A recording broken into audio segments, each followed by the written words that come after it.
solo, que juntos somos un montón. Y a este montón que juntos somos, porque si no estamos juntos no somos más este montón, le proponemos a partir de este momento nuestro pacto cotidiano de radio. Lo que hacemos es un ejercicio compartido. Creemos que de lunes a viernes de 14 a 16 aquí en la M530 Somos Radio podemos pactar con ustedes una combinación de nuestras imaginaciones. Al fin y al cabo, Eve Bonafini decía que si lo pensamos un poquito así, la radio es un asunto que nos funciona en los pasillos de la mente, en el teatro del cerebro. Y si esto es así, es porque el cerebro le agrega a lo que el oído le propone, a lo que la vista le propone, ahora que en el streaming podemos mirarnos o pispearnos, imágenes, colores, a veces sabores, perfumes, y de una u otra manera la dimensión chata de uno solo de los sentidos funcionando o dos se completa con un festín de sentidos. Y si la radio no es un festín de sentidos, si no te emociona, ¿para qué existe? Acción sin emoción, ¿para qué? Audición sin oír, ¿por qué? Mirar sin ver, ¿qué sentido tiene? Y entonces proponemos una experiencia. A veces esa experiencia sale redonda, a veces podemos perfeccionarla, pero en la búsqueda está una parte de la verdad del camino. Hay tanta gente que se conforma con las cosas como están, con conservar el orden establecido, que a veces el que intenta cambiarlo, aunque fracase, se destaca un montón. ¿Y qué es fracasar? No intentarlo. No es una cuestión de ganar o de perder. La única lucha que se pierde es la que se abandona. Y nosotros luchamos para hacer cada día un programa mejor y estar al servicio de muchísima gente que necesita una comunicación diferente. He ahí el asunto central. Hay quienes creen que la realidad es mechar muchos asuntos distintos e ir siguiendo la agenda que proponen los otros. La comunicación hegemónica e incluso la contrahegemónica, que dice lo contrario pero habla de las mismas cosas. Y a veces, la verdad, es sano dar una vuelta de página, tener la agenda propia, trabajar con la libreta de uno mismo, porque si no, caemos en una trampa que nos tienden para hacernos sentir que la realidad es esa realidad que ellos dicen que es la realidad, cuando en rigor se trata de una manipulación de todas las realidades para poner frente al banquete visual o auditivo del público interesado, eso que después se llama la gente o la opinión pública, temas que de por sí tienen no solo fecha de vencimiento, sino un copyright bien firmado. Es como cuando se habla de los mercados. ¿Quiénes son los mercados? ¿Qué es la opinión pública? ¿Quién fabrica la opinión pública y los mercados? ¿Existen o son virtualidades de la comunicación y en todo caso la representación de lo que los dueños de los medios de comunicación o sus empleados jerarquizados quieren transmitir a la sociedad? En esta guerra cultural que azota a la humanidad, y no desde ahora sino desde siempre, por ahí cambian las definiciones, pero los hechos existen desde antes, se ha diagnosticado ahora una realidad con la que convivimos. En rigor hay una división que separa a las personas sobre el planeta Tierra, la empatía o la falta de empatía, las ganas de cambiar para mejorar o las ganas de conservar el orden vigente porque nos beneficia. Y nosotros tenemos una elección de vida, como la mayoría de ustedes, sabemos de qué lado de las cosas estar, por más que a veces las cuestiones se vuelvan un poco turbulentas.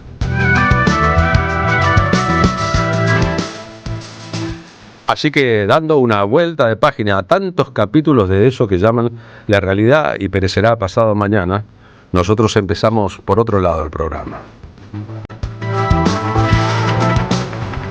En 1929, en una ciudad que también se llamaba Buenos Aires, el 25 de septiembre nació el actor que conocimos como Pepe Soriano. Lo consideramos un ejemplo de vocación, de servicio a la comunidad y un ejemplo de capacidad actoral. En su caso se dio un milagro. Pepe Soriano trabajó hasta más allá de los 90 años. Es decir, bordó una carrera larguísima y con muchos lauros y reconocimientos, pese a que no fue nunca una estrella de la televisión de esas inaccesibles, sino también un trabajador del teatro, un trabajador del cine, un trabajador de la televisión, y él lo tenía muy claro. Él decía que su trabajo no era muy superior al trabajo de un zapatero o de un panadero, tenía un oficio. Perteneció a una generación que se formó en la militancia, en las tablas, en los tablados, en los teatros, en los retablos, sin importarle muchísimo a esa generación de actores la figuración pública. Hoy parece que hay actores que son solo la figuración pública y que tienen por detrás muy endeble formación. No fue el caso de Pepe Soriano. Lo recordamos en espectáculos en que, por ejemplo, amasaba en vivo harina, pan, un poquito de sal, prendía un horno, hacía un pan mientras duraba la función y después compartía el pan caliente con su público, afirmando que con eso inmediatamente nos convertíamos todos en compañeros, los que comparten el pan. Es un personaje virtualmente inolvidable, y lo que logró en el mundo de la actuación y fuera del mundo de la actuación fue un inmenso respeto. Verlo trabajar en cualquier etapa en el teatro nos devolvía la imagen de la capacidad de formación actoral que tuvo la escena argentina. Hablando en lengua castellana, una vertiente muy clara de italianidad en el modo de representar. Un repertorio clásico, en su caso, siempre a disposición, y una vastedad de recursos para hacer reír, para hacer llorar, para hacer pensar, para no ser un actor que solo trabajaba de sí mismo, a veces pasa, sino alguien muy dúctil a la hora de representación de personajes. Él pensaba que el escenario es un espacio sin red. A mí con 10, 15 minutos de estar solito en el camarín, es simplemente para hacer como sería una especie de reiki, para alejar todo lo que está fuera de lo que voy a tener que hacer después. Y después está este fenómeno del escenario, que es un espacio sin red, no hay red. Una vez que se abrió el telón o se prendió la luz, vas de ahí hasta el final. Y esto supone que es como caminar como un funambulista en la cuerda. Acá en el teatro está eso que ves, y a partir de eso que ves tiene que suceder. Y tiene que suceder, porque la gente está frente a vos. Y esto es el único acto que queda en el arte de la representación como originalmente. La condición de oficiante por los comulgantes. La condición religiosa del trabajo. Y yo creo que eso es muy hermoso. Cuando lo pensamos y lo recordamos y la mente busca imágenes o momentos, fue el alemán Schul en La Patagonia Rebelde, uno de los protagonistas de esa película. Fue el abuelo de No toquen a la nena en 1976. Fue Lisandro de la Torre en Asesinato en el Senado de la Nación. En realidad había hecho de Lisandro primero en una obra de teatro muy exitosa y luego vino la película. Fue el personaje italiano Don Berto en televisión. La verdad que la posibilidad de representar estereotipos de la italianidad fue muy fuerte, y sobre todo fue la terrible abuela de la nona, tanto en el cine como en el teatro. Una obra que Tito Cosa escribió en los años más duros de la dictadura, con un nivel de simbolismo muy abierto. La nona se tomó como una obra de resistencia, pero ¿qué era? ¿Quién era la nona? ¿Qué representaba? ¿Representaba a las fuerzas del mal que se abatían sobre la Argentina? ¿Era la inflación, un flagelo de la época? ¿O era una historia de cómo una familia se puede destruir por adentro por el hambre? Y cada vez que le preguntamos a Tito Cosa por eso, decía, ¿y yo qué sé? No sé, yo escribí la obra, ustedes interprétenla. Sin la interpretación de la nona de Pepe Soriano, la nona no hubiera sido nunca lo que fue. Buen provecho. ¿Quedó algo? Todavía está calentito. ¡Maguizo! No hay más. Tome, nona. No le deje, ya comió demasiado. ¿Cómo le vas a negar comida a la nonita? Nonita, la cabeza blanca como paredón iluminado por la luna. Qué cosas lindas decís. ¿Y esas arrugas qué son? surcos que trazó el arado del tiempo. Un pane, Se acabó. galleta marinera, non tenés. Pero más que galleta marinera, vamos a la cama, vamos. Déjalo un cachito, que es el único momento que tengo para estar con ella. Claro, como usted está tan ocupado. Vamos. Y un postre. La nona tenía hambre. Siempre tenía hambre. ¿Era el hambre de los inmigrantes italianos que llegaron a Argentina o era un personaje completamente representativo de otras cosas? No lo sabemos, estamos compartiendo la música de La Nona, la banda de sonido de Oscar Cardoso Campo de la película La Nona. Pero antes que la película fue un éxito teatro muy grande, como ocurrió con Lisandro. Es decir, obras que interpretaba Pepe Soriano en el teatro llegaron después al cine.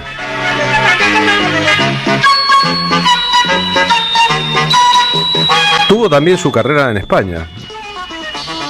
Un papel importante en la película Espérame en el cielo.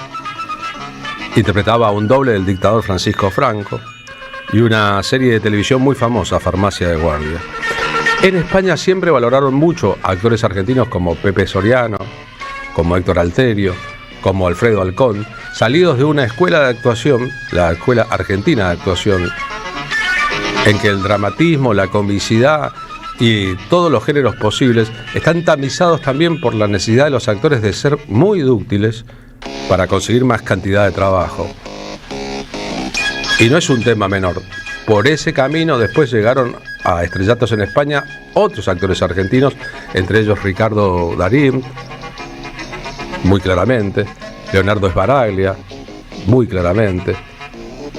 Y podríamos hacer una lista muy grande de los que aprovecharon el camino, de los que abrieron el paso con su talento. Entre los personajes más queribles de Pepe Soriano, el Loro Calabrés.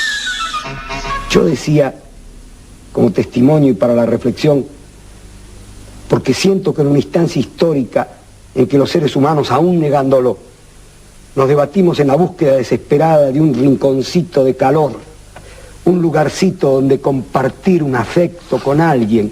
Precisamente por esa búsqueda de ese afecto, Elías es condenado al mundo de la locura.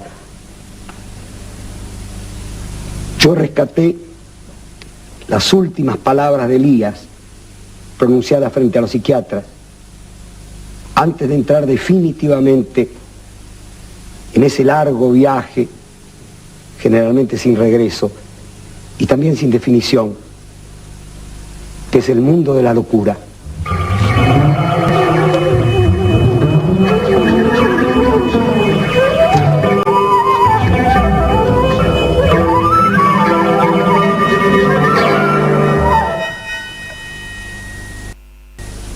Y allí está el Señor Jesús, colgado como una red viva, el cuerpo cubierto de moscas pegadas a las llagas.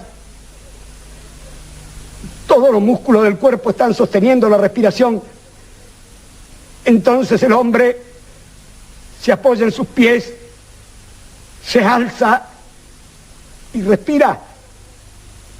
Pero un nuevo dolor y más profundo lo traspasa y se afloja, pero se asfixia. Porque un crucificado muere por asfixia lenta. Y así durante horas. Cuando mi pobrecito querido dijo por fin, todo ha terminado, apenas debía tener un hilo de voz audible por los coágulos en la boca. Eso hicieron con él. Por favor, ¡no más shock eléctrico!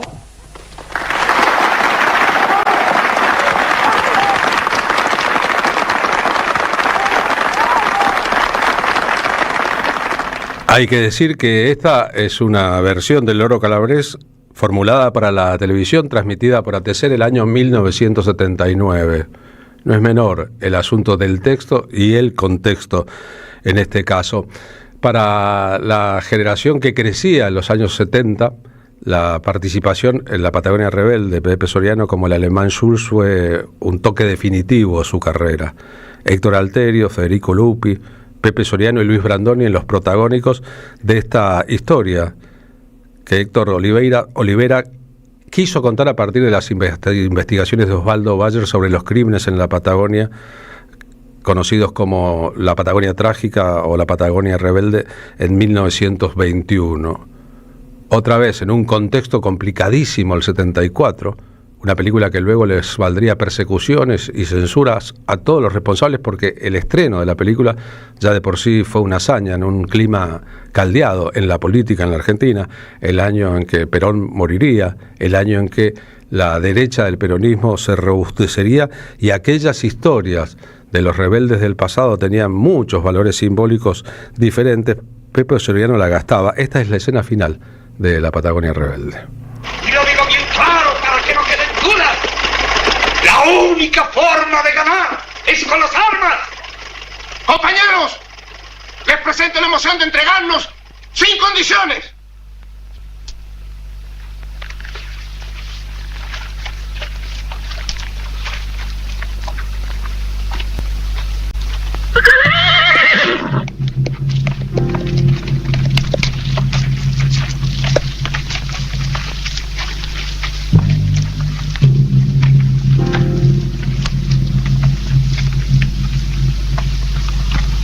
No esperaba este final. No lo esperaba.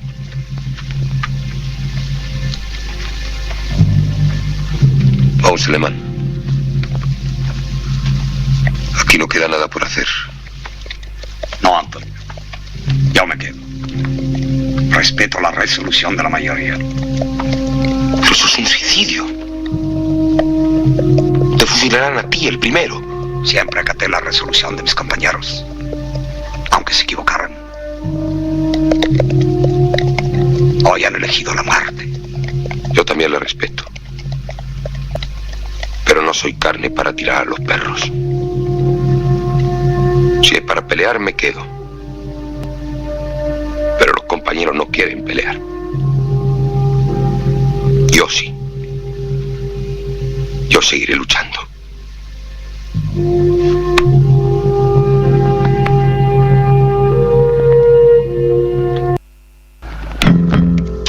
Luis Brandoni en el personaje del gallego Soto, el que quiere seguirse peleando, y el alemán Schulz, el anarquista que va a respetar la decisión de todos sus compañeros en una escena crucial de la película. Esta es la música de Oscar Cardoso Campos para la Patagonia Rebelde, la banda de sonido.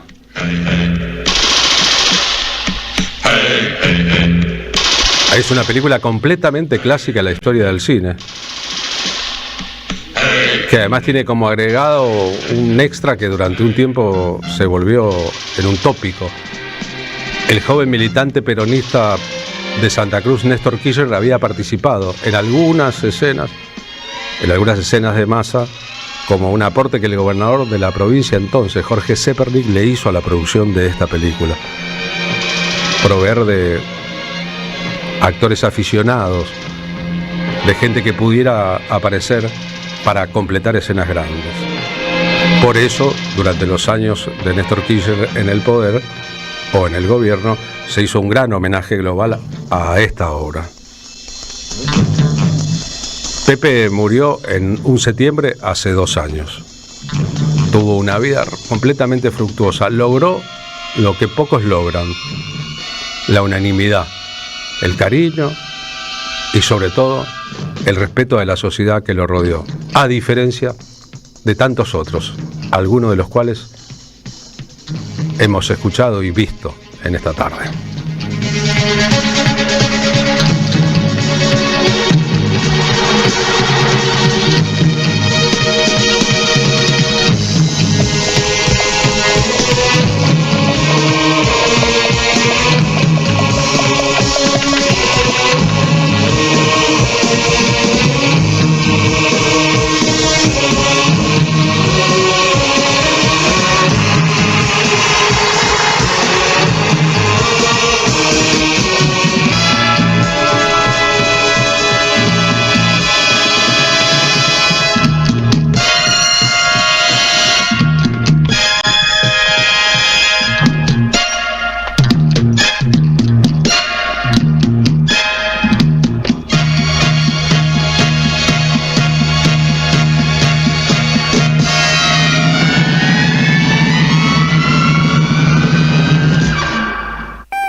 Polimeni en la tarde de la radio de las Madres de Plaza de Mayo.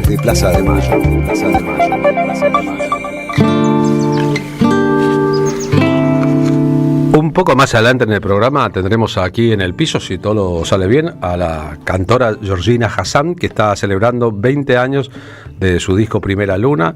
El viernes de la semana que viene, el viernes 3 de octubre a las 9 de la noche, va a ser un espectáculo con un montón de músicos e invitados en Hasta Trilce, que queda en Massa 177 en la capital federal. Había comenzado antes su carrera artística, pero la edición de Primera Luna, que fue su primer disco como solista, marcó un punto de inflexión, así que la tendremos aquí con guitarra, supongo, ¿no? O con un cuatro, cantando para ustedes y para nosotros. Gracias a todos por la participación en el programa. Estamos en el WhatsApp disponible 11 32 00 0530, y ahora nos vamos a las calles de la ciudad de Buenos Aires. Buen provecho, señor Charlie Escalante, en busca de la voz del señor Martín Suárez. Martín, ¿cómo va? Buenas tardes. ¿Cómo te va, Carlos? Lo que me falta para tener buen provecho, ¿no tenés una idea? Vamos a meterle rápido a ver si podemos, aunque sea manguear un sanguchito de aquí de la ciudad de Buenos Aires. Ahora estamos en el Hospital Garrahan, aquí en Combate de los Pozos al 1800, una situación que, por más que no aparezca en los medios de comunicación, sigue de fondo, sigue el vaciamiento, sigue el hostigamiento hacia los trabajadores por parte del gobierno de Javier Milei, Carlos. Con varias actividades, sus trabajadores terminaron otra medida de fuerza aquí en el marco de un paro de 48 horas que comenzó este día miércoles y terminó hoy a las 7:30 de la mañana. Durante estos 2 días volvieron a recibir el apoyo de toda la comunidad. Resolvieron también que van a marchar el próximo jueves, cuando el Senado debata el rechazo al veto de Javier Milei. Recordamos que el presidente Javier Milei firmó el rechazo de la ley de emergencia en discapacidad, y ahora el Senado, después de la media sanción en la Cámara Baja, en la Cámara de Diputados, tiene que debatir si rechaza también el veto del presidente Javier Milei. Por este tema, hace minutos hablamos con Norma Lezana. Norma Lezana es la titular de la Asociación de Trabajadores y Profesionales del Garrahan, quien manifestó que el bono que dio en las últimas horas al hospital a todos los trabajadores, estamos hablando de un bono hasta fin de año de 450.000 pesos en algunos casos y de 350.000 pesos en otro, es fruto de toda la lucha que vienen llevando adelante los trabajadores del Garrahan, pero que lamentablemente no alcanza, ¿no? La escuchamos. Es una respuesta, evidentemente, a la lucha, a la intimación que enviamos al Consejo el día viernes desde la Asociación de Profesionales, pero que es absolutamente insuficiente y que nosotros necesitamos una recomposición salarial verdadera que vaya al salario. Esto es un bono remunerativo hasta diciembre, que por supuesto lo recibimos de manera positiva, porque en muchos casos es el 50% del sueldo de un trabajador, y por supuesto va a servir para descomprimir situaciones agobiantes que estamos sufriendo, ¿no?, como trabajadores y trabajadoras. Pero continúa el reclamo, no descartamos judicializar, hacer una denuncia penal por incumplimiento de los deberes de funcionario público, porque la verdad que los números que arroja la memoria y balance del año 2024 dan cuenta de que el Consejo de Administración, en uso de sus facultades, podría haber dado alguna respuesta. Bueno, no la dio la respuesta, ¿no? Pese a la lucha, después, sobre final de este mes de septiembre, dio estos 400.000 pesos de bono hasta fin de año. Algo que me comentaba Alejandro Lipkovich, y con esto ya cierro, Carlos, tiene que ver sobre uno de los tantos argumentos que tiene el gobierno nacional, argumentos que están desposeídos de cualquier intelecto, para vaciar el Hospital Garrahan. Dicen que ellos, si tienen, por ejemplo, en el año 2024, 20.000 personas, 20.000 pacientes que se atienden en este hospital, y en 2025 hubo un total de 19.000 o 18.000, hay baja producción de este nosocomio. Es decir, compara lo que es la atención médica de las personas como si fuera una fábrica, ¿no? Toda una cosa de locos que solamente cabe en la mente de los libertarios, y que por suerte hay gente consciente que lucha y que no le cree esta pavada que quieren instalar. ¿Cuánta gente que no tiene ni la menor idea de el área en que va a desempeñar sus funciones, en discapacidad, en cine, en salud pública, está ocupando cargos que deberían ocupar personas que sepan de qué se trata, ¿no? Sí, eso es por ahí lo más terrorífico, porque vos te pones a preguntar en manos de quién estamos, de locos, de delirantes, de gente que no está capacitada. Yo creo que todo tiene que ver, la base de estos libertarios, que no son libertarios, si hablamos de los verdaderos que creen en la Constitución, que creen en el Estado, creo que la base de estos libertarios de la rama Milei está basada plenamente en la ignorancia total de cualquier sector. Y cuando hablamos de salud y educación, más todavía. Me hace recordar a un sketch de los años 60 tardíos o 70 de Lelutier, en que había un golpe de Estado y un locutor leía uno a uno los integrantes del nuevo gabinete y al final decía, y en ministro de Cultura, todos los demás eran comodoros, generales o brigadieres, ministro de Cultura, cabo primero Anastasio López. Un poco es lo que está pasando en la Argentina. Sí, es lamentable que la ficción esté al igual que la realidad cabeza a cabeza, ¿no, Carlos? Claro, que eso es lo que temíamos y lamentablemente es lo que está pasando, que un gobierno termina siendo más naif, más bizarro, más ignorante que cualquier situación irreal que podamos haber disfrutado sobre tablas en un teatro. Es verdad, aquello era un chiste, una broma, en todo caso un comentario, y hoy esto es una cruel realidad. Martín, gracias, A vos, Carlos, hasta mañana. Martín Suárez en el móvil 1 de la M530.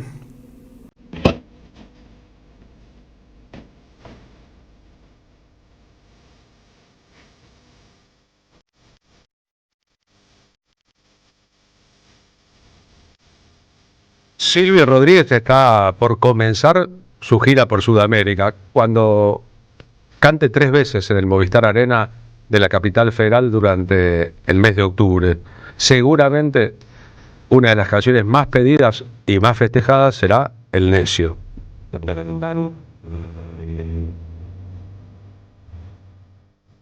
Este es un homenaje del grupo chileno Los Bunkers al repertorio de Rodríguez y a una de sus canciones estrella.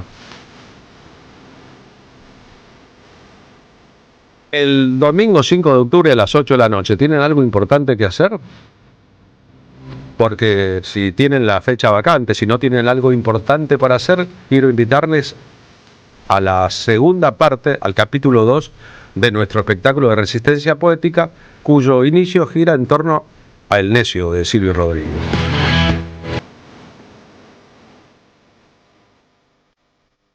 Las entradas se consiguen por Alternativa Teatral, son muy baratas. Y el espectáculo consta de un repertorio, un piano, una voz, el piano del señor Lolo Micucci, la voz es la mía, la de Carlos Polimeni, y 4 invitados para cantar en cada una de las funciones. 2 temas cada uno y luego los bises. Son Dolores Solá, Victoria Birchner, Laura Ross y Antonio Viravén, este domingo 5 de octubre. El espectáculo irá todos los domingos iniciales de cada mes, octubre, noviembre y diciembre. Lo comenzamos el primer domingo 7 de septiembre. Y es una velada para pasarla bien, pero resistiendo poéticamente. ¿Qué quiero decir? Armamos una idea, que es que en medio de la era de la ferocidad, y la ferocidad que dilapida recursos y al mismo tiempo es una psicosis del propio poder en la Argentina, que nos vuelve locos a todos, encontrar en la belleza, en la ética y en la estética una forma de resistencia, no de consuelo, sino de resistencia. Así que si quieren, les recuerdo, Alternativa Teatral, domingo 5 de octubre, Resistencia Poética, están todos invitados.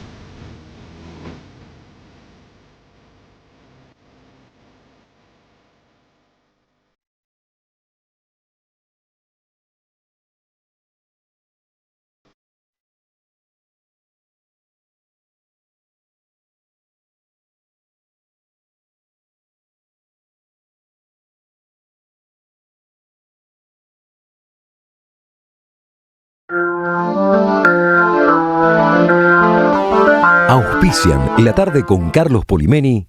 La Municipalidad de Pehuajó sigue inaugurando obras en 2023. Cierre del primer basural a cielo abierto de la provincia de Buenos Aires. Nuevo complejo ambiental. Jardín 919. Centro de Atención Temprana Dr. Ferreira. Complejo cultural. Nueva guardia del hospital. Más de nuevas 200 viviendas. Peguajó. Gestión Pablo Javier Zurro. Somos Radio AM530. Súmate a la experiencia Pulqui Bar. Esta semana, FEDUBA te invita a la presentación de 2 libros imprescindibles para pensar Latinoamérica. Franz Fanon, La violencia de la tierra de Eduardo Grüner. Lo presenta Darío Capelli junto al autor. María Lugones, Descolonización y Alegría, de Gabriela González Ortuño. Presentan Maísa Bascuas junto a la autora. Jueves 25 a las 19. el Pulqui Bar, punto de encuentro en el corazón de la ciudad de Buenos Aires. Entre Ríos 484. Las cooperativas construyen un mundo mejor. Hola, ¿qué tal? Comprensión de texto y contexto. Vuelve Contraeditorial. Un límite al discurso dominante. Dirigen Roberto Caballero y Gustavo Cirelli. La voz de la resistencia en medio del silencio la encontrás en www.contraeditorial.com. Tronador, agua mineral, botellones y dispensers para el hogar y la oficina. Hacé tu pedido al 4201-2627 o mandanos un mail a info@aguatronador.com.ar. Tronador, agua de mesa envasada. 12 de octubre 632 en Avellaneda. Las voces se multiplican. Nuestra comunidad se agranda. Yo los escucho desde el auto, chicos, porque 2 veces al año hago una vuelta con auditorías YPF que voy hasta el sur de Santa Fe, la puntita de La Pampa y en Realicó, todo provincia de Buenos Aires y Posta, que es una de las pocas radios que se escucha en casi toda la provincia. Gracias a la comunidad 530, renovamos nuestra planta transmisora. Más potencia, más llegada. AM530 Somos Radio. A todo el país.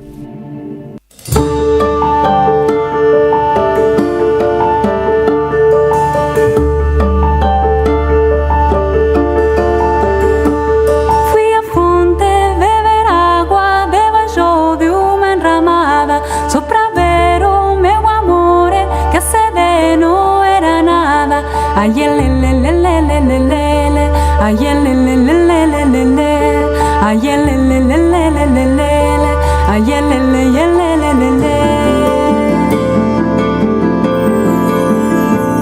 en tus ojos el cariño, en tus labios el desdén. Tus labios me dicen vete, tus ojos me dicen ven.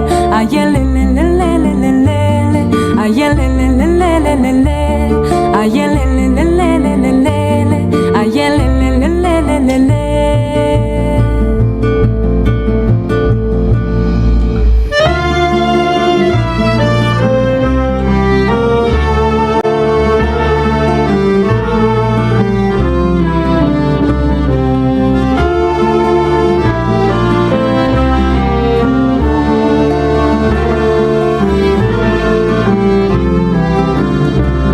en tus ojos el cariño, en tus labios el desdén. Tus labios me dicen vete, tus ojos me dicen ven.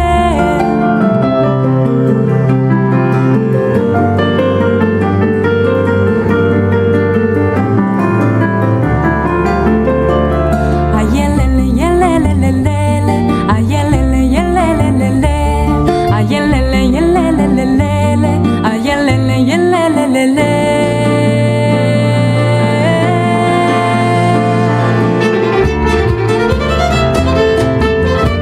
Habíamos anunciado la presencia en el programa de Georgina Hassan y aquí estamos con ella. Este viernes 3 de octubre, no es este viernes sino el próximo, Nasta Trilce celebra los 20 años de su primer disco, Primera Luna. Cuando decimos disco, acá está el objeto físico, el disco. ¿Es un objeto del pasado o es un objeto del futuro? No lo sabemos, ¿eh? El long play era un objeto del pasado y ahora es un objeto del presente. Como quiera que fuese, han cambiado los modos de consumo de la música, los modos de lanzamiento, pero la idea de un disco, de una obra, tiene que ver con un concepto.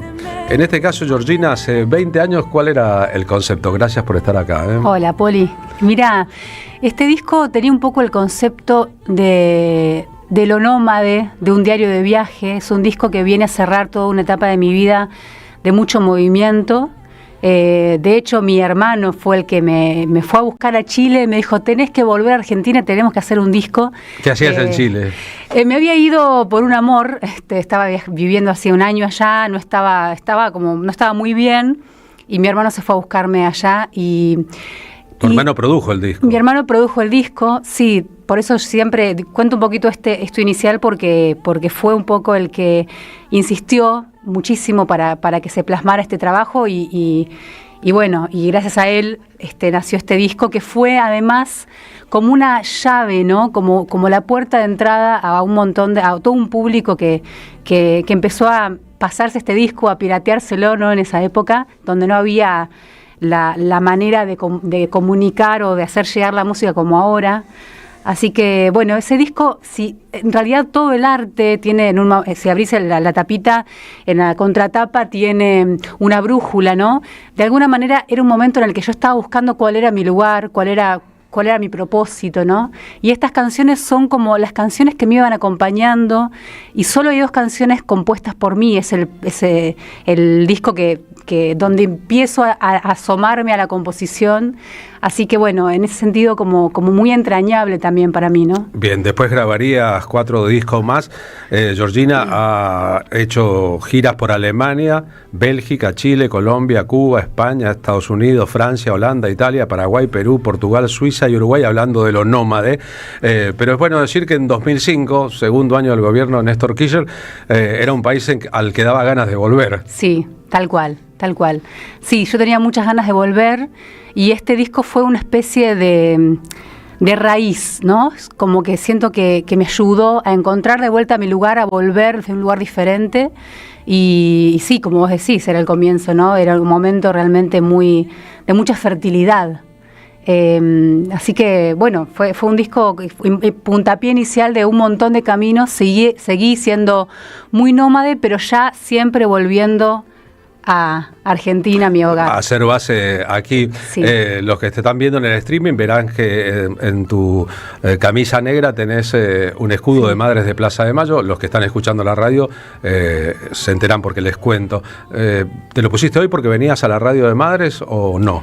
Lo tengo, me lo pongo, a veces no lo uso siempre, pero hoy venía y que me lo quería poner, lo tengo siempre al lado de mi lugar de trabajo. Tengo varias, tengo una esculturita también y lo uso muchas veces, pero bueno, hoy me acordé, ¿no? Lo voy cambiando de ropa en ropa, pero para mí siempre es muy importante, ¿no? Venir y recordar a las madres toda su lucha.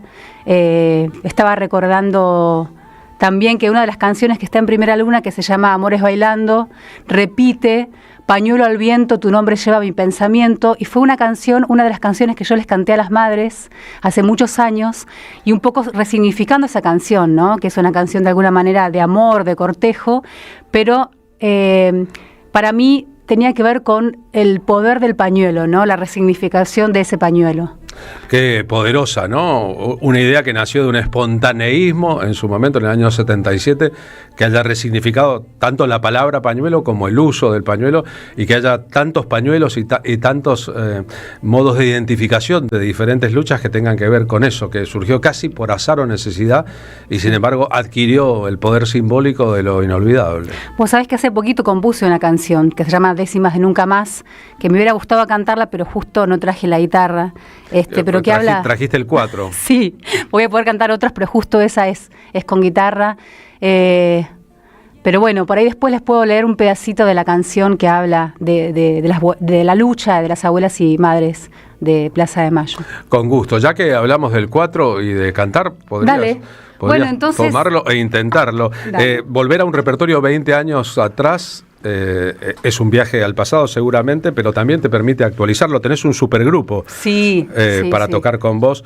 Pablo Fraguela en piano, acordeón, coros, Rafael Delgado, extraordinario, en violonchelo, Guido Martínez en contrabajo, el gran Facundo Guevara en percusión, Maritza Pacheco Blanco en violín, y los músicos invitados, ¿los digo o no? Sí, decilo. Mishka Adams y Manuel Álvarez Ugarte. O sea, armaste un equipazo para este concierto especial. Sí, va a ser una fiesta. Venimos ensayando y es hermoso porque además, como vos decís, hay también revisitar ese repertorio, pero también con cambios, con nuevas propuestas, ¿no? Porque Pablo Fraguela es quien hizo los arreglos en el disco Primera Luna y quien está acompañándome ya hace bastante tiempo.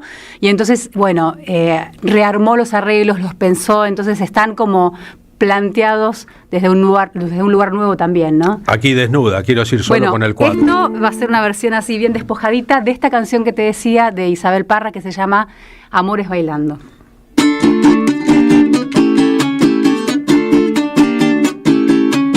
Recoge el pañuelo que quiero, vida, bailar contigo. Mi guitarra quiere dejar que vuele con tu cariño. Pañuelo al viento, tu nombre lleva mi pensamiento. Cuando me miraron tus ojos, vida, con su ternura, se cerró la puerta que desataba mi desventura. Pañuelo al viento, tu nombre lleva mi pensamiento. La irarara y la irarara y la irarara y la ia. La irarara y la irarara, la irarara. Cierren la puerta que no se pierdan en el tumulto.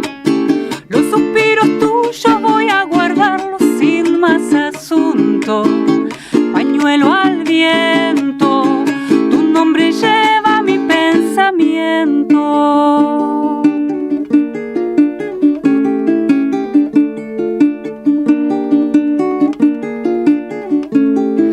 Amores bailando son como flores aprisionadas que nunca se cansan de dar colores a la enramada. Pañuelo al viento, tu nombre lleva mi pensamiento. Bailando cirilla me pasaría toda la noche. Terminó la hora, vida querida, de los reproches. Pañuelo al viento, tu nombre lleva mi pensamiento. Pañuelo al viento, tu nombre lleva mi pensamiento. Pañuelo al viento, tu nombre lleva mi pensamiento.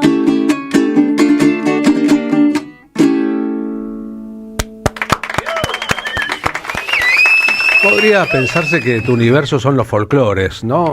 Sobre todo el folclore latinoamericano por un asunto de pertenencia, y por ahí hay una síntesis, una canción de una compositora chilena, compositora y cantante chilena, hija de un mito como Violeta Parra, un cuatro que es un instrumento vinculado a la música venezolana, tu voz y tu acentuación que es netamente argentina, ¿no? Como si fuera ahí un universo que se puede representar muy fácilmente en una baldosa. Sí, es así. Siempre me conmovieron y te diría que está como muy conectado a esto del ser nómade, de ir a ver y a escuchar con mis propios sentidos toda esa música que se cocina, ¿no? A mí pero no solamente la música, sino todo, ¿no? La cultura de cada país. Yo hice un viaje muy hermoso por Cuba, te diría que fue el viaje más inicial, que siento que me regaló y que me conectó con Latinoamérica muy profundamente a mis 16 años, fue mi regalo de 15. Y ¿el regalo de tus padres?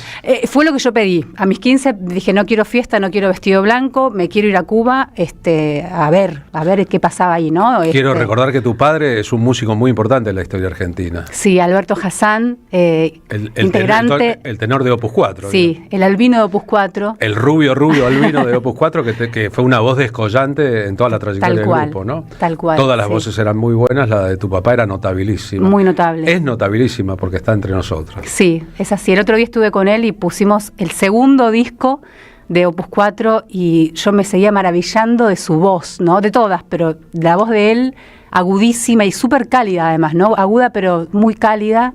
Y era muy, muy hermoso también escuchar ese disco juntos. Y sí, bueno, obviamente que nacer escuchando Opus 4, que justamente todos esos discos tomaban lo que estaba en ebullición en ese momento, ¿no? América, ¿no? América en la sangre, si somos americanos, todos los títulos tenían que ver con la voz de América, ¿no?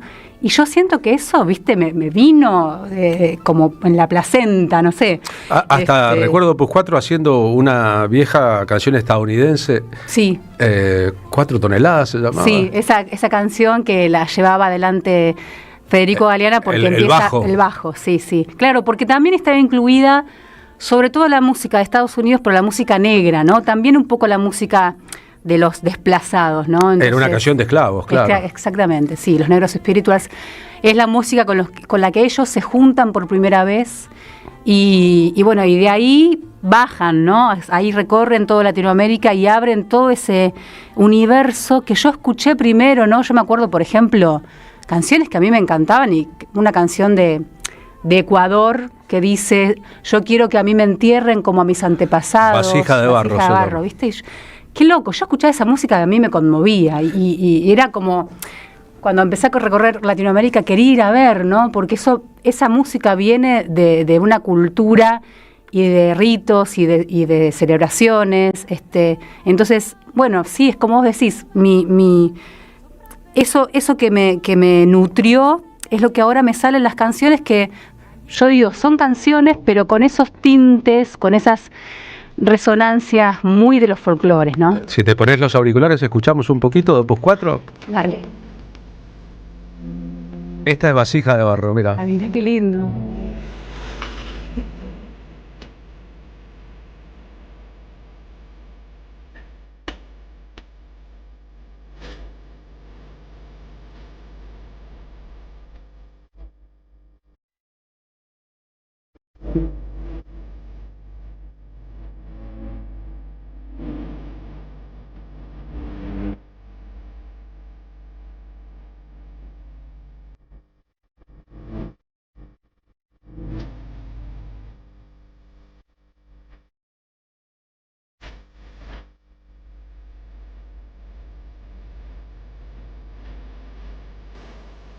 Así enterraban a los suyos los pueblos originarios, ¿eh?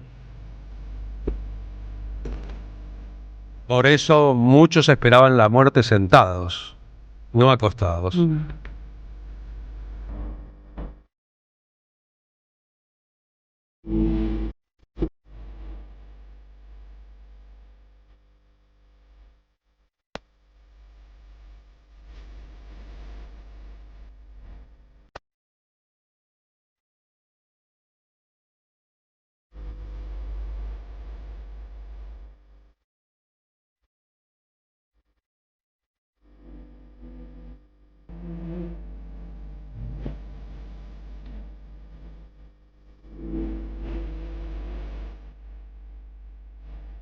Qué hermoso percibir a la distancia del tiempo, son más de 55 años de eso. Sí.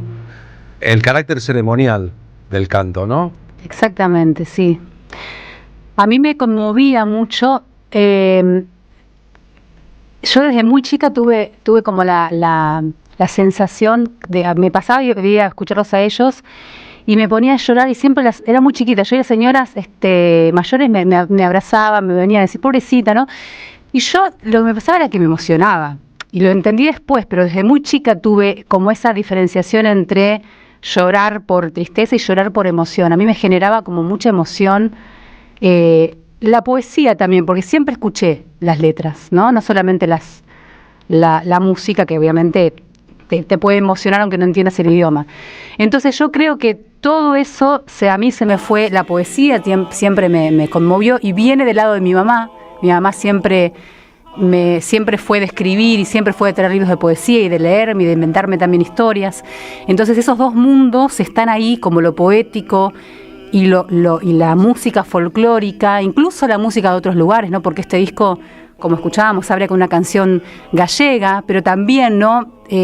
Siempre tuve como ese llamado de lo ancestral, ¿no? Viste que las investigaciones de este tiempo marcan que los bebés se escuchan en la panza de sus madres, sí, el universo circundante, y que si están rodeados de buena música o de música de determinadas características, después eso influirá sobre su gusto posterior.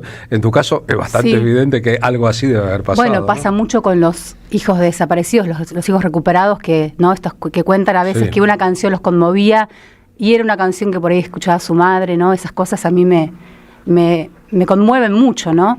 Cómo ese poder de la música puede atravesar hasta cosas tan terribles como puede ser una apropiación, y pueden ser como un primer rasgo de identidad también, ¿no? La música también es nuestra identidad, ¿no? Es como un poco nuestro ADN, ¿no?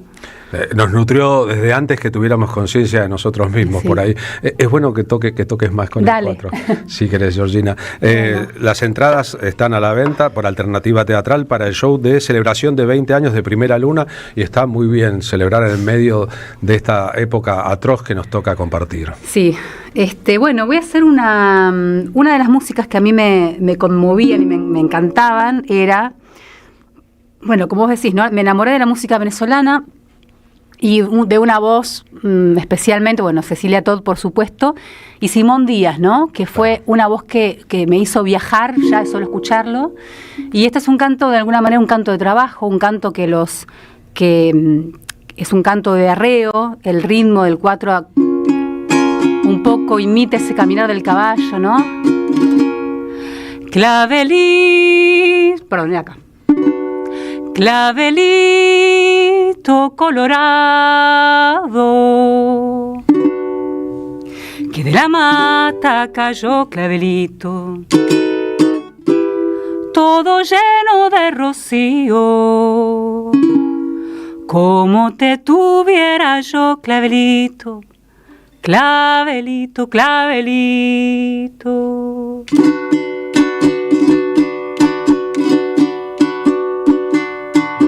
La madrugada se ahoga en los esteros del lago, el alba por Oraguato, el alba por Oraguato, viene sin pica ni soga.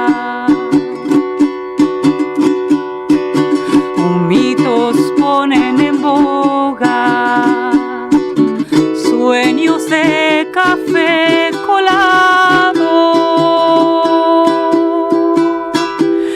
le echa cuentos al ganado, ñinguere madrugador y canta el ordeñador. Clavelito colorado, si quieres partida buena, cuando juguemos al naipe en las orillas del Caipe, en las orillas del Caipe. Yo tengo colchón de arena.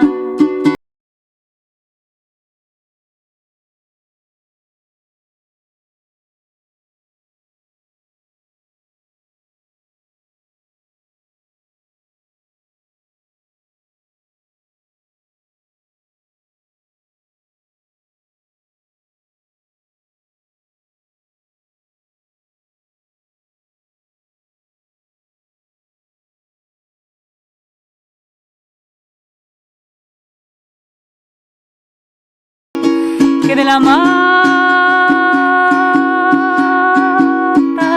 cayó clavelito, clavelito colorado, que de la mata cayó clavelito,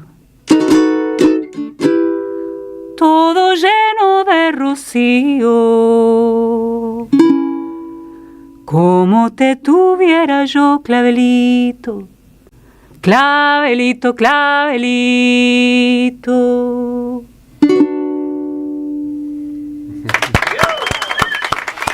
Qué magia que tienen, ¿no? Estos cantos, a mí me pareció como... Es hermoso, sí, de verdad.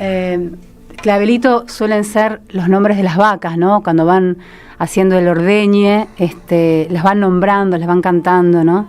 Y a veces las llaman con esa llamadita con la que empieza la canción y con la que termina.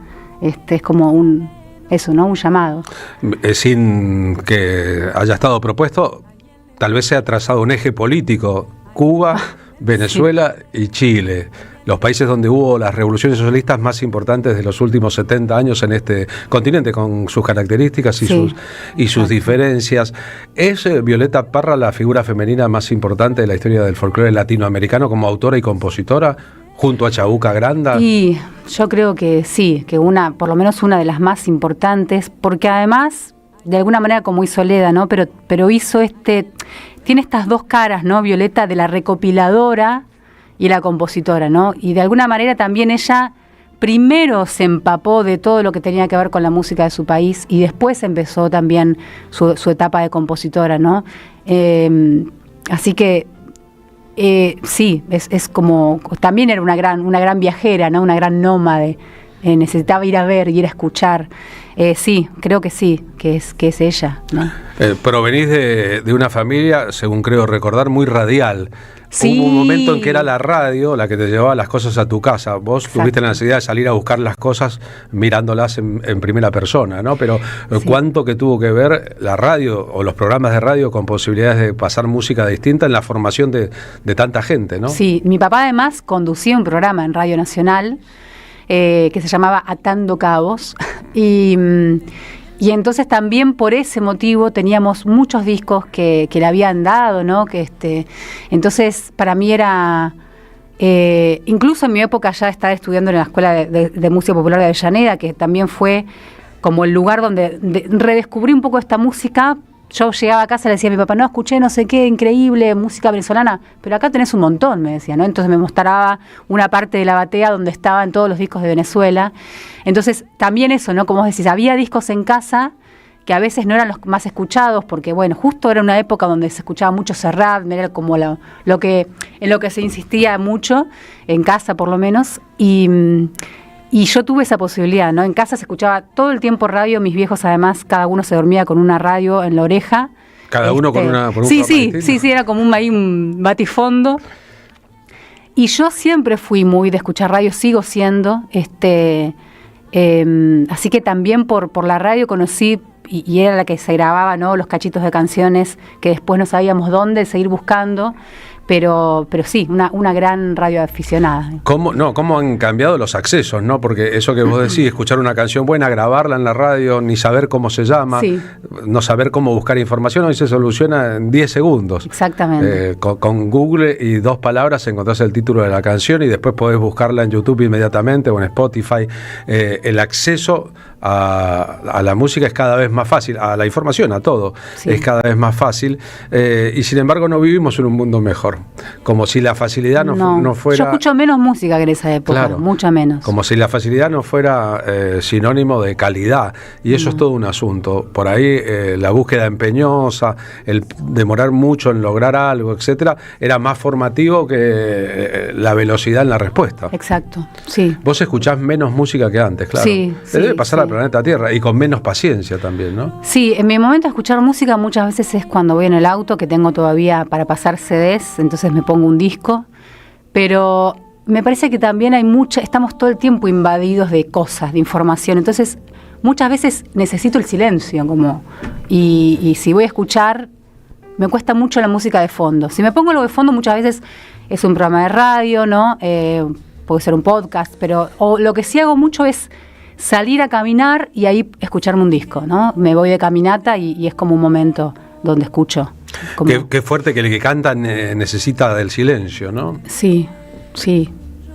si antes no podía estar, era como una compulsiva, escuchadora compulsiva. Y yo lo veo, me parece que tiene que ver también un poco con esta época, pero también con una edad donde estás como absorbiendo. Yo lo veo con mi hija que se acuesta. ¿Tu hija que tiene ahora? 13 años, Violeta. Violeta se llama.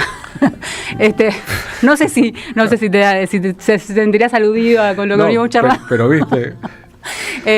Violeta se despierta y se acuesta con música, está todo el tiempo escuchando música. Entonces sí, yo me acuerdo, me veo reflejada porque yo era así, estaba todo el tiempo incluso me dormía con un cassette puesto, ¿no?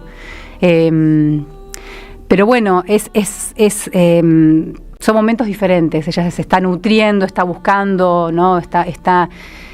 Ese momento para mí era ese, ¿no? De ir indagando, y después con los viajes vino la posibilidad de escuchar esa música en territorio, ¿no? Que eso es una maravilla. Y bueno, y después empezó toda esa otra parte de empezar a componer, porque esa necesidad de decir algo propio, pero claro, todo eso que había, con lo que me había formado, aparece, subyace en las músicas que yo hago, ¿no? Porque, bueno, después es lo que mamé, digamos. Sin lugar a dudas. Estaba pensando sobre el valor de cantar, de emocionarse, de emocionar a los otros en un contexto político y económico como el que vive la Argentina. ¿Cómo te llevas con esto? Y siento que el arte es como, bueno, es un poco lo que nos va salvando, lo que nos reencuentra, es un lugar de repensar, ¿no? De repensarse. También me preservo, o sea, estoy en contacto con la información, pero no estoy todo el tiempo absorbiéndola, porque realmente me modifica y me angustia, ¿no? A nuestro presidente no lo puedo escuchar porque me genera como una violencia. Digámosle al presidente. Al presidente mejor, porque sí, uno podemos decir que no es nuestro. Pero recuerdo mucho el 2001, donde todas las expresiones artísticas estaban como en ebullición ahí, los momentos más duros, sociales, políticos, muchas veces son los momentos donde más se activa y se despierta el arte, y todos necesitamos ir a meternos ahí, ¿no? A beber de ese agua, porque construye como una posibilidad, ¿no? La posibilidad de pensarse diferente. El arte no hace falta que uno diga linealmente, ¿no? Algo directo, sino que muchas veces el arte va siendo como un trabajo como por debajo de la piel, debajo de los sentidos, y que van generando, ¿no? una motivación para que las cosas cambien, bueno, y el arte en la calle, ¿no? Porque todo lo que va pasando en las manifestaciones está siempre, ¿no? Si vamos a una marcha, siempre está la música, siempre hay expresiones artísticas, ¿no? Pienso, no sé, en el 24 de marzo, las cantidades de teatro callejero y de música que hay, el arte siempre está hablando y está denunciando, literalmente o no, pero siempre está tomando, es como una gran antena de lo que pasa, ¿no? Es verdad, en esta ciudad asesinaron esta semana a 3 mujeres y las descuartizaron, a 3 chicas además, y las descuartizaron. Este sábado habrá una marcha que suponemos gigantesca rumbo a la Plaza de Mayo. Nada de eso está exento de un clima de época. Pero ¿cómo contestar a ese clima de época? El otro día estamos haciendo un espectáculo que se llama Resistencia Poética. Vino a la primera función Luciana Jury, teníamos que quedar de acuerdo sobre un tema a cantar, y ella me dijo, ¿y si canto La Lucha? El tema que ella grabó con Teresa Parodi. Y yo le dije, ¿por qué no cantas una de amor mejor? El espectáculo de Resistencia Poética y muy político, si lo pensamos un poco, pero necesitamos también del amor. Cantó me dijo, sí, mejor, ¿no? Sí, mejor una de amor, porque la resistencia está en el contexto, y qué le metemos adentro cada uno de nosotros a eso es otro asunto. Te vamos a pedir una más y no jodemos más. Bueno, suponete que estamos en Atatril, si son las 11 de la noche. Dale. Y ya cantaste todo el repertorio del disco. Sí, vengan el 3, las entradas están por Alternativa Teatral, va a ser un concierto único, va a ser una celebración muy especial. Hay en Astatrilce, que es un lugar precioso. Con esta flota de músicos que te acompaña, Sí. a grabar un disco en vivo. Sí, es un poco la idea, vamos a grabar, así que va a haber un registro seguramente. Bueno, esta canción, yo vengo cantando, las 2 canciones que canté son parte de Primera Luna, pero un poco por esto que venimos hablando de lo que pasó ayer. Ayer lo supimos, sí. Sí, con las 3 chicas, Brenda, Morena y Lara. Necesito cantar una canción que se llama Jazmín de Deseo, que yo la escribí con esa, como una canción amuleto para mi hija, pensando en esto, ¿no? En cómo las mujeres nacemos con ese miedo o nos inculcan ese miedo. Y es una canción, de alguna manera, una canción de deseo de que algún día no tengamos que caminar con ese miedo, ¿no? Para todas las mujeres, para mi hija, por supuesto, también.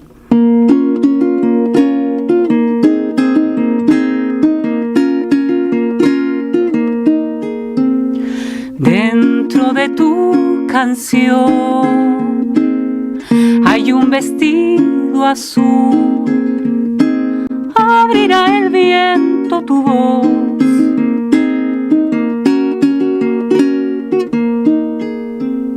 Si un día el resplandor te alejara de aquí, sonará en el fondo este vals cadencioso, atemporal. Río, niña, yo te abrigaría con la luz del alba que avecina el día, y te nombraría todos los conjuros que las mandarinas dejan en tus manos. Niña, viaja con el candil de la alegría, jazmín de deseo. Sea tu vida, sea tu vida, sea tu vida.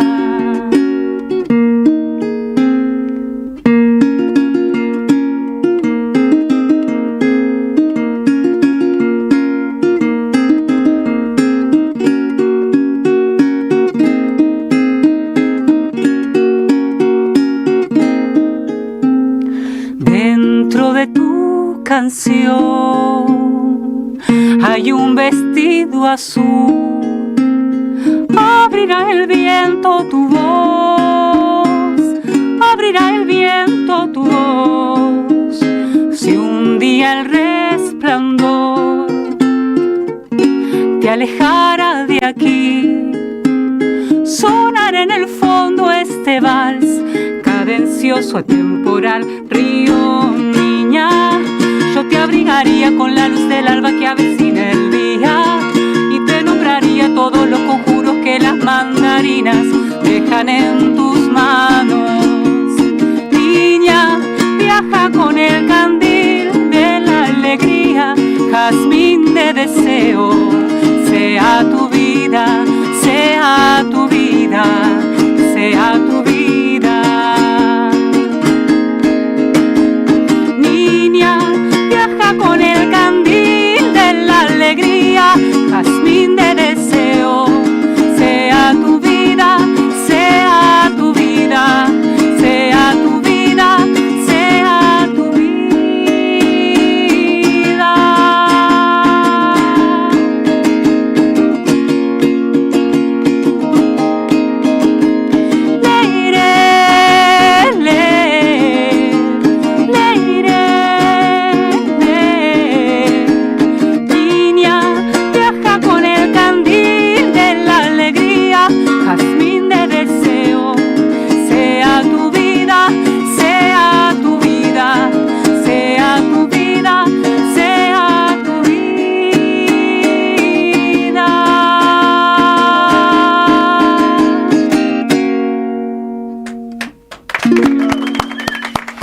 Gracias, Georgina. Gracias a vos, Poli. Muchas Y gracias. por 20 años más de canciones y compromisos. Salud.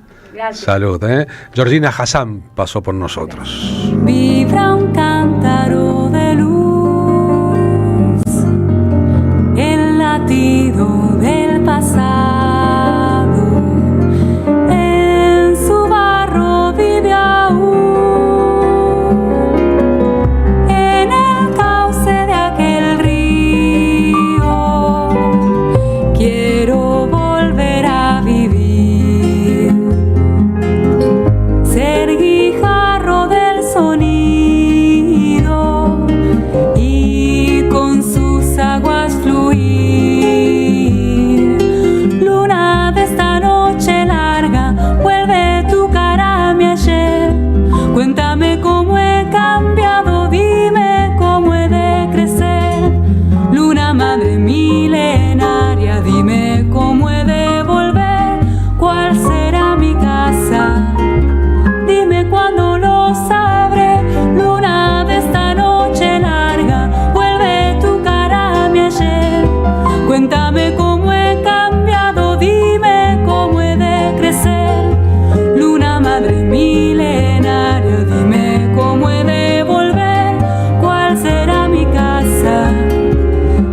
En AM530 pasan muchas cosas. Y todo lo que pasa está en la red.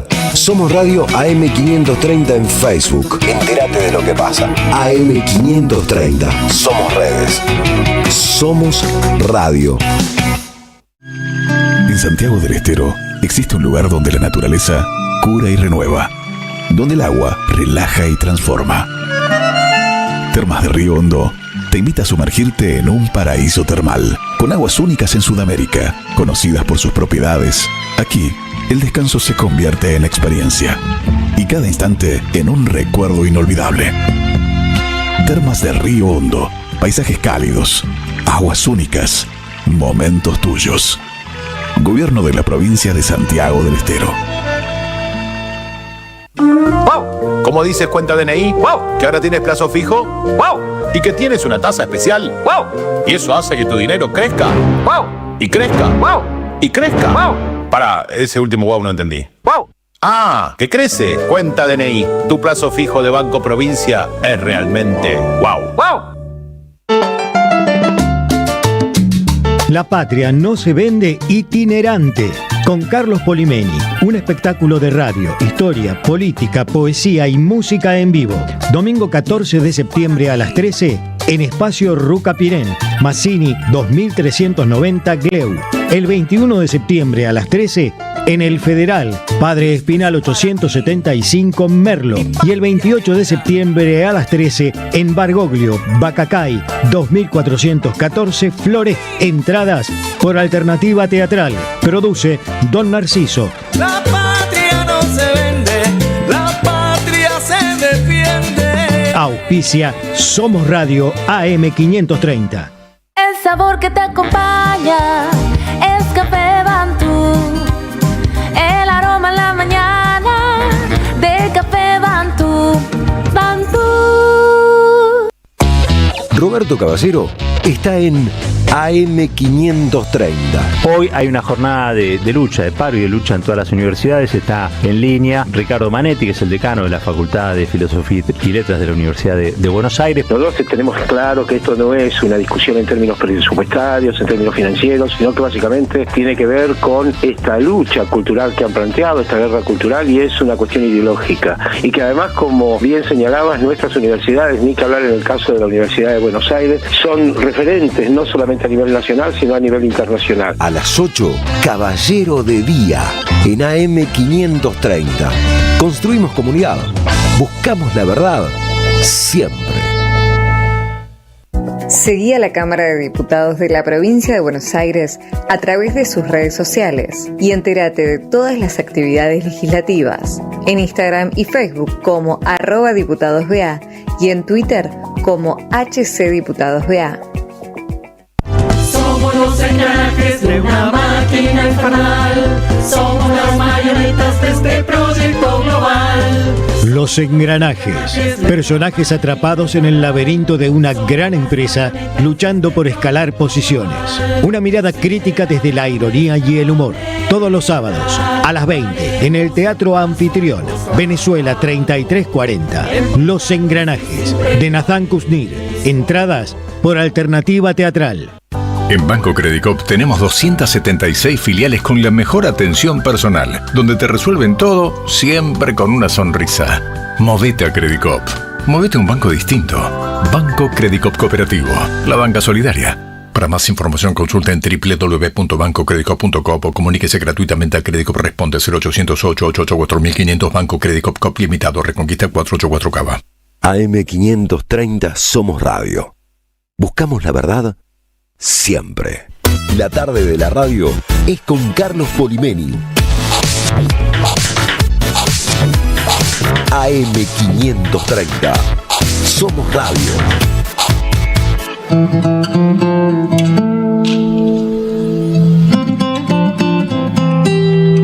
La guitarra de Juan Falú, uno de los más grandes músicos de la historia del folclore en la Argentina. Y luego la variedad de instrumentos de Mogilevsky.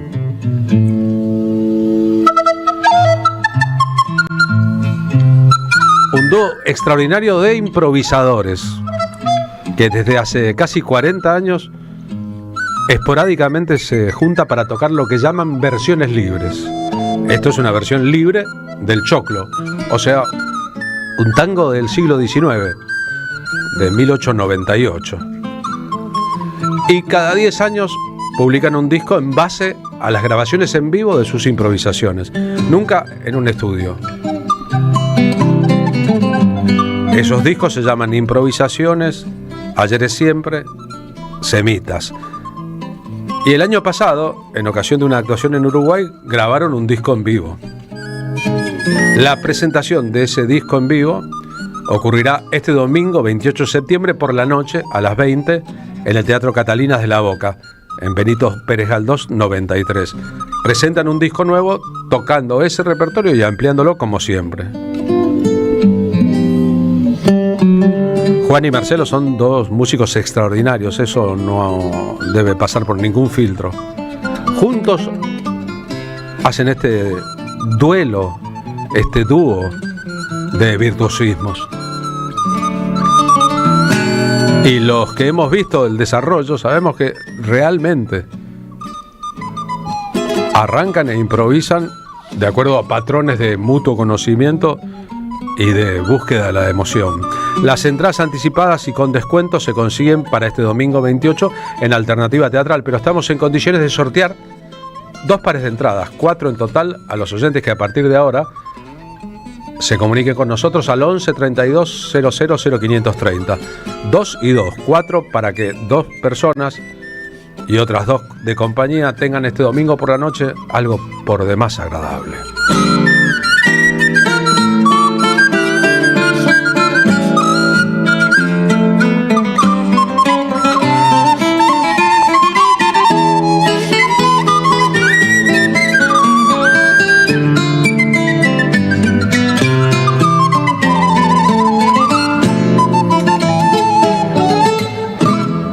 Lo que tocan estos dos muchachos, 2 fenómenos de la música juntos en un espectáculo. Y nos vamos rumbo a Pablo Hacker, que hoy está a distancia. Pablo, ¿cómo va? Buenas tardes. Hola Carlos, buenas tardes, ¿cómo estás? Bien.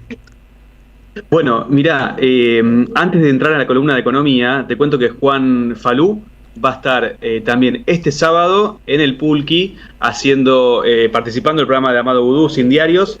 Así que a todos los oyentes que quieran acercarse están invitados a Entre Ríos 484, que vamos a entrevistarlo en vivo. Así que conecto esto con lo que estabas comentando. ¿A qué hora va a ser el sábado? Desde las 9 de la mañana, va a ser un poquito más tarde la entrevista con Juan, pero desde las 9 de la mañana hasta la 1 del mediodía está Amado Vudú con Sin Diarios y después Camilo García con Minutos Contados. Hay un momento entre el pase de los 2 programas que se hace lo llamamos el pase musical. Claro. Estuvo Santi motorizado el sábado pasado, son momentos muy muy lindos, así que los invito a todos a que se acerquen, tomar un cafecito y ver en vivo a ese monstruo de la guitarra. Es bueno, mientras está desarrollándose una nueva edición de una creación de Juan Falú en Buenos Aires y la Argentina, el Festival Internacional Guitarras del Mundo. Nos podríamos quedar a vivir acá, pero mejor vayamos rumbo a lo suyo. Me quedaría vivir acá, la verdad, porque, pero bueno, la economía y lo que está pasando en el país, tenemos que reportarlo minuto a minuto. Venimos hablando, bueno, lo hablamos con Delfina Rossi hace poquito, y hoy vamos a conversar con Santiago Frachina. Santiago Frachina es economista, es el director de la carrera de Economía de la UNDAB. Además, bueno, él tiene un libro que es fundamental, que es Los 3 modelos en disputa, la economía justicialista, que donde justamente queda muy, muy en claro lo que está sucediendo ahora en la Argentina, que yo llamo la Argentina financiera, la Argentina de la timba. Habrán visto no solamente el préstamo del Banco Mundial, los 20.000 millones de Besant, pero además realmente lo desastroso que fue la quita de retenciones, que duró 2 días finalmente, porque hubo 10 vivos que se quedaron con todo ese dinero, que es de todos los argentinos, para simplemente planchar un poco el dólar. Pero para preguntarle justamente esto, le damos la bienvenida a Santiago Frachina. ¿Cómo estás, Santiago? Acá Pablo Hacker y Carlos Polimeni, te saludamos. ¿Cómo te va, Pablo? Carlos, un saludo, un gusto salir en el programa a ustedes. Bueno, Santiago, yo estaba contando un poquito esta cuestión de lo que viene siendo estos días realmente muy, muy ajetreados en cuanto a lo financiero, ¿no? No me animo a decir lo económico porque lo que estoy viendo, lo que estamos viendo, son todos pases de manos para tratar de planchar el dólar, de llegar a octubre. ¿Cómo lo analizás? No, bueno, es como nosotros decíamos en ese libro que vos mencionaste, Los 3 modelos económicos en disputa, donde uno de los modelos que analizamos justamente es el neoliberalismo financiero, que es hoy lo que estamos viviendo en el gobierno de Milei. Lo que buscan ellos, obviamente, siempre para sostener lo que es el carry trade, es decir, la ganancia financiera en pesos. Para sostener eso, ellos necesitan planchar el tipo de cambio para que los instrumentos financieros en pesos siempre le estén ganando, la tasa de interés le esté ganando tanto a la inflación como a la devaluación, para que esos instrumentos financieros de pesos puedan ganar tanto en términos reales como también en dólares. Pero obviamente esos modelos necesitan para sostenerse siempre una gran cantidad de dólares para lo que vos dijiste, entre otras cosas, vos dijiste planchar el tipo de cambio, y que obviamente, porque si se produce una mega devaluación o si se produce turbulencias en el tipo de cambio, ya el carry trade deja de ser atractivo, porque nunca sabés si le vas a ganar al dólar o no. Si vos tenés expectativas de que haya una devaluación de la moneda, en vez de dedicarte al carry trade, lo que haces es irte a comprar dólares. Y eso es lo que ellos quieren evitar. Obviamente un modelo como este tiene un flujo de dólares que salen dólares en forma permanente, porque al plancharte el tipo de cambio, ellos lo que generan, y además agregando otras medidas como apertura comercial indiscriminada, entonces hay un boom importador y eso salida de dólares.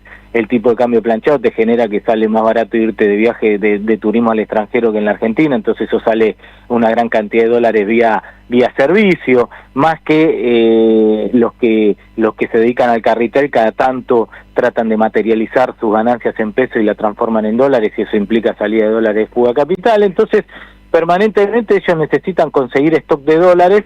Lo hicieron con el blanqueo el año pasado, ahora este año lo hicieron con el Fondo Monetario Internacional, pero son modelos que no te alcanzan con esos stocks, y ahora entonces lo que estaba pasando es que muchos se estaban dando cuenta de que no tenían los dólares para después materializar la ganancia en pesos, e inclusive los bonistas se daban cuenta de que no iban a tener los dólares para pagar la deuda externa, los bonos que vencen sobre todo el año que viene, y entonces estaban sufriendo una fuerte corrida cambiaria, había fuga de capitales, y eso es lo que le estaba generando la tensión cambiaria. Primero lo trataron de controlar con los dólares que tenía el Tesoro Nacional, se lo vendieron todo, y la corrida siguió, entonces el dólar superó la banda y empezó a intervenir el Banco Central. El problema ahí que tenían era que los dólares que tiene el Banco Central son del Fondo Monetario Internacional, entonces me imagino que el FMI habrá advertido al gobierno esto,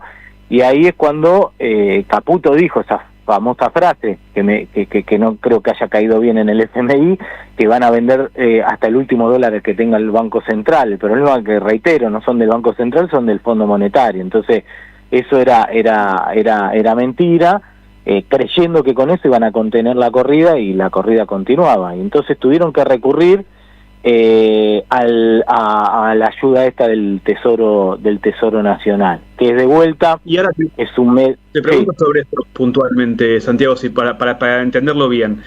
Este préstamo, que es un swap, sería lo más parecido, para que lo entendamos, a un rojo en la cuenta corriente. ¿Cómo entra como deuda? ¿Bajo qué ley está?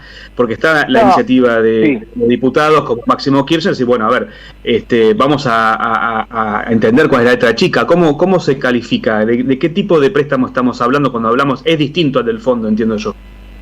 Sí, lo que pasa que el último tuit del secretario del Tesoro de Estados Unidos dijo que iba a hacer 3 ayudas, entonces hay que ver cómo se materializa eso. Una es un swap, que lo más parecido que tenemos nosotros es un swap chino. Un swap es intercambio de moneda, es decir, ellos te dan supuestamente 20.000 millones de dólares de swap, que después hay que ver en la letra chica si lo puedes usar, de qué manera, cómo lo puedes activar o no, porque no es que te dan los 20.000 millones de dólares y vos con eso podés hacer lo que querés. Después la negociación es cómo activas el swap, y obviamente vos le das, y esto me parece, pero vos le tendrías que dar el equivalente en pesos a ellos. Pero lo importante acá es que te dan 20.000 millones de dólares y hay que analizar después cómo se puede activar o no ese swap. La otra es que el Tesoro Nacional va a salir a comprar bonos de la deuda argentina. Entonces, eso después, bonos que tienen en el mercado secundario, bonos que tienen los privados, se lo va a quedar el Tesoro Nacional. Entonces, para el gobierno es mucho más fácil renegociar los bonos con el Tesoro de Estados Unidos que negociarlos con los privados. Entonces me imagino que ahí esa recompra le va a permitir patear parte de la deuda que tiene con los bonistas privados, patearlo para adelante porque se lo queda el Tesoro Nacional. Y el tercero, que es el que me parece que vamos a tener que tener más cuidado, ahí sí, nueva deuda, es decir, emitir bonos nuevos en el mercado primario, ya no secundario, que lo compre el Tesoro Nacional. Estaríamos emitiendo bonos en dólares nuevos que lo compra el Tesoro Nacional y ese es endeudamiento externo nuevo. Y ahí ese es el que más cuidado tenemos que tener porque es nuevo endeudamiento. El swap también, porque en definitiva si después el gobierno lo activa y lo empieza a usar, esos dólares no los vamos a tener, pero el swap en algún momento se lo vamos a tener que devolver. ¿Qué quiero decir con esto? Que vamos a terminar con mayor endeudamiento con el Tesoro norteamericano y además vamos a estar en términos de soberanía, vamos a estar dependiendo de las decisiones del Tesoro Nacional. Es decir, si el Tesoro en algún momento te dice devolverme el swap, son 20.000 millones de dólares que se lo vas a tener que devolver, porque además los swap tienen vencimiento. Uno lo que se imagina que van a utilizar ese swap para devolverle el año que viene el swap a China, que es lo que me parece que quiere Estados Unidos, que nosotros no tengamos más el swap con China y entonces utilizar los dólares que nos da vía swap Estados Unidos le devolvamos al el de China. Pero bueno, todo esto son tres... Dos preguntas, sí. Te corto un segundo, Santiago, para ordenarnos. O sea, en ningún momento estamos hablando de sostener cierta soberanía. O sea, la palabra soberanía está fuera de la mesa, por lo menos de lo que es la conducción económica de este gobierno. La entrega es absoluta. Una es cómo caracterizas eso. Y la segunda es en relación a un modelo que necesita una inyección de dólares cada 3 meses, digámoslo. ¿Cuánto fue el último préstamo del FMI? ¿Cómo es la sostenibilidad? Porque eso es una bola que cada vez va creciendo más. En algún momento eso explota, no porque uno quiere que explote, sino porque no queda otra opción, ¿no? O no estoy viendo o no estoy entendiendo algo. No, ahí tenés dos alternativas, depende mucho de lo que haga el gobierno. Si el gobierno lo que va a hacer de vuelta es utilizar todo esto del Tesoro Nacional para seguir sosteniendo el modelo neoliberal financiero de carry trade, ganancia financiera en pesos, para después materializarlo en dólares, financiar la fuga, financiar algún importador, financiar los viajes al extranjero, bueno, sí, es un gobierno, es un modelo que hasta ahora, y yo creo que va a pasar exactamente lo mismo, es un modelo que te genera un flujo de salida de dólares por un montón de canales que necesitas stock de dólares permanente para financiarlo. ¿Hasta cuándo? Y bueno, hasta cuando no consigas más un stock y eso termine de explotar. ¿Qué era lo que pasó en la convertibilidad? En diciembre del 2001, el Fondo Monetario Internacional le tenía que bajar a De la Rúa y a Cavallo 3.000 millones de dólares para seguir financiando el modelo neoliberal financiero de la convertibilidad. Ese diciembre el FMI le dijo que no se lo iba a dar y ahí explotó el modelo en los 90, la convertibilidad, porque necesitabas stock permanente para financiar el flujo. Bueno, así funcionan estos modelos. Si ellos van a utilizar este stock para seguir financiando el flujo de salida de dólares, tarde o temprano sí va a explotar, porque no vas a conseguir todo el tiempo stock permanente. Además, necesita stock creciente, cada vez más dólares para financiarlo, pero es stock para financiar flujo. En algún momento ese stock se te termina y es cuando termina de explotar estos modelos con mega crisis de deuda.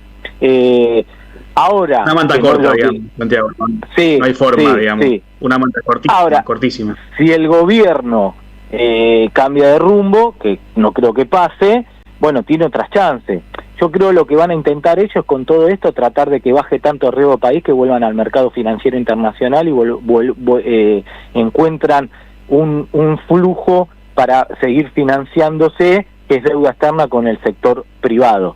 Pero también es cortoplacista, porque en algún momento los bonistas privados también te van a decir, bueno, ¿de dónde vas a sacar los dólares para pagarme? Es lo que pasó los 2 primeros años del gobierno de Macri. Ahí te estamos perdiendo, Santiago. No sé si, bueno, estamos en contacto con Santiago Fraschina, economista, director de la carrera de Economía de la UNDAP. Carlos, vuelvo a ustedes. Gracias, se cortó, pero creo que lo dicho estaba dicho y la situación es insostenible. Dicho, ¿no? Es insostenible. Gracias, Pablo. Por favor, muchas gracias a ustedes. Pablo Hacker, parte de nosotros. Somos Radio. AM530.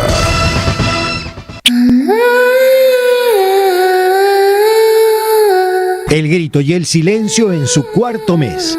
Selva Palomino y una historia poco conocida de Julio Argentino Roca. Una obra donde la memoria no se apaga y las voces no se callan. Con Gabriela Villalonga y Luciana Procaccini. Dirige Fabi Maneiro. Viernes a las 20:30 en Andamio 90. Paraná 660. Entradas por alternativa teatral. Llega La Changuita. Una obra que nos sumerge en el universo de la cultura popular. El intento pintoresco de una argentinidad que para resistir se disfraza de sí misma. Escrita y dirigida por Alejandro Lifshitz. Viernes 20:30 en Fandango Teatro. Luis Viale 108. Entradas por alternativa teatral. Auspiciaron la tarde con Carlos Polimeni. La Municipalidad de Pehuajó sigue inaugurando obras en 2023. Cierre del primer basural a cielo abierto de la provincia de Buenos Aires. Nuevo complejo ambiental. Jardín 919. Centro de Atención Temprana Dr. Ferreira. Complejo cultural. Nueva guardia del hospital. Más de nuevas 200 viviendas. Pehuajó. Gestión Pablo Javier Zurro.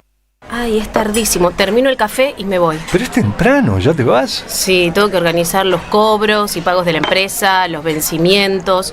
¿Y vos? ¿Cómo haces? Ah, no, de todo eso se encarga mi banco. Cobros y pagos Credicop. Todas las herramientas y todo el asesoramiento para que administrar tu empresa sea más fácil. Infórmate en www.bancocredicopa.coop. Banco Credicop Cooperativo. La banca solidaria. Cartera comercial. El otorgamiento de productos y servicios está sujeto al cumplimiento de los requisitos exigidos por el Banco Credicop Cooperativo. Los sábados, AM530 transmite desde el Pulqui Bar. Desde las 9, sin diarios. Y a las 11, minutos contados. Amado Vudú y Camilo García te invitan a ser parte de su equipo. Vení el sábado a escuchar la radio a El Pulqui Bar. Entre Ríos 484. Este sábado, Juan Falú, Juan Palomino, La Chiqui Ledesma y Lucrecia Merico. Auspiciaron la tarde con Carlos Polimeni.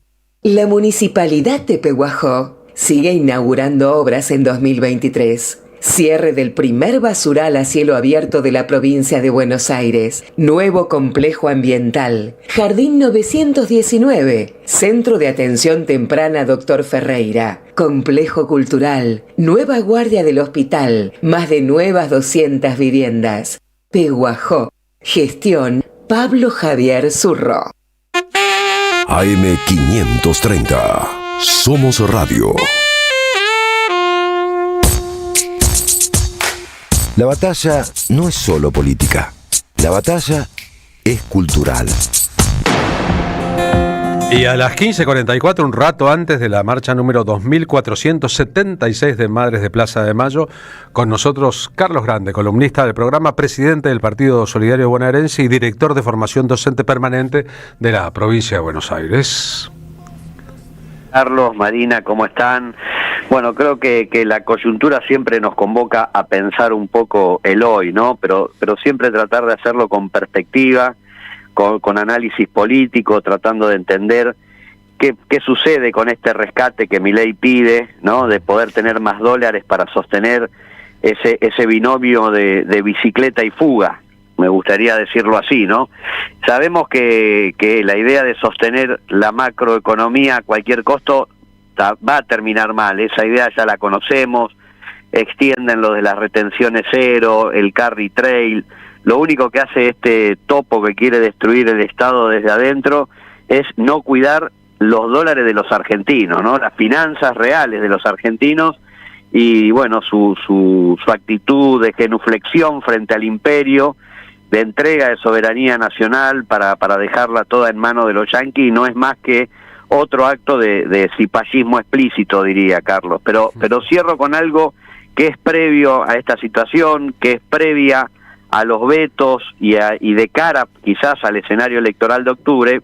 Milei y su gobierno habían presentado el presupuesto 2026, que está en proceso de discusión, ese tema referido a lo propio, a mi trabajo, que tiene que ver con lo educativo, porque Milei, y los modelos que él representan no creen en la educación, o no creen en la educación en el sentido que la creemos nosotros, que es la de la movilidad social, y entonces en ese sentido, entre las cosas que plantea derogar el artículo 9 de la Ley de Educación Nacional, que habla del financiamiento educativo, ¿no? Recordemos que esa ley se hizo en la presidencia de Néstor y que destinaba el 6% del PBI a la educación, ¿no? Y hoy nuestro director general de Cultura y Educación, nuestro ministro de la provincia de Buenos Aires, que en ese momento era ministro nacional con Néstor, con Cristina, recordaba cómo la prensa hegemónica hacía notas cuando no se llegaba a ese 6%, ¿no? Que se llegaba al 5,7, al 5,8, y había tremendas notas de que no se llegaba a la inversión que se había prometido en la ley, ¿no? Y hoy, frente a este abandono, frente a esta deserción del Estado Nacional, la prensa obviamente sobre esto no dice nada. Carlos, creo que, y cierro nuestro pueblo está preocupado, nuestro pueblo está mal, no es ajeno, o quizás le es ajeno este acuerdo con el FMI, porque en realidad están muy preocupados con lo que sucede en la vida cotidiana, con el cierre de las pymes, con la baja del consumo, con las familias que comen solamente una vez por día. Bueno, yo creo que ahí tenemos una alternativa frente a esta coyuntura, que es octubre, con la esperanza de construir una alternativa al modelo, ¿no? No solo vamos a ir a votar en octubre diputados y senadores, también tenemos que votar por la construcción de una esperanza que donde podamos pensarnos mejores de lo que somos y donde realmente podamos ponerle un fin a la motosierra de la crueldad, Carlos. Ojalá que así suceda. Gracias, Carlos. Abrazo a todos, Fred. Carlos Grande, ayudándonos a pensar. Utilizó recién la expresión de cipallismo explícito para hablar del gobierno de Javier Milei. Está muy bien la expresión, a veces es tácito el cipallismo, otras veces es muy explícito. Nosotros queremos recordarles que este domingo 28, en Bergoglio, en Flores, hacemos la última función de este mes de nuestro espectáculo anticipallístico, La Patria no se vende. Como para buena parte de los espectáculos, las entradas se venden por alternativa teatral y quedan unas pocas. A lo largo del mes hemos hecho funciones en Gleu, en Merlo, y ahora volvemos a Capital Federal y después un salto hasta el 19 de octubre. El 19 de octubre haremos La Patria no se vende con invitados especiales en el Club Atlético Fernández Fierro. Pero antes está este domingo, en Flores, en Bergoglio. Allí estuvimos el Día del Amigo, bordamos junto a la gente una función preciosa y volvemos con las mismas ganas este domingo. Recuerden que estos espectáculos, los de La Patria no se venden, son domingo al mediodía.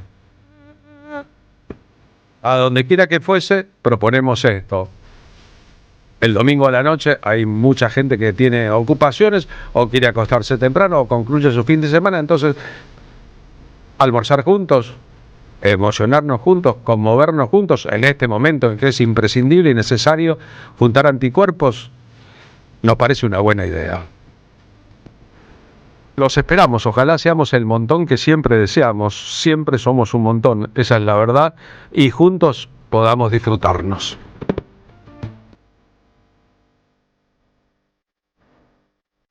En tanto les cuento los ganadores de las entradas que sorteamos para el domingo a la noche en La Boca, el espectáculo de Falú Moguilevsky. Se las ganaron Hernán, DNI 486, y Mercedes, DNI 263.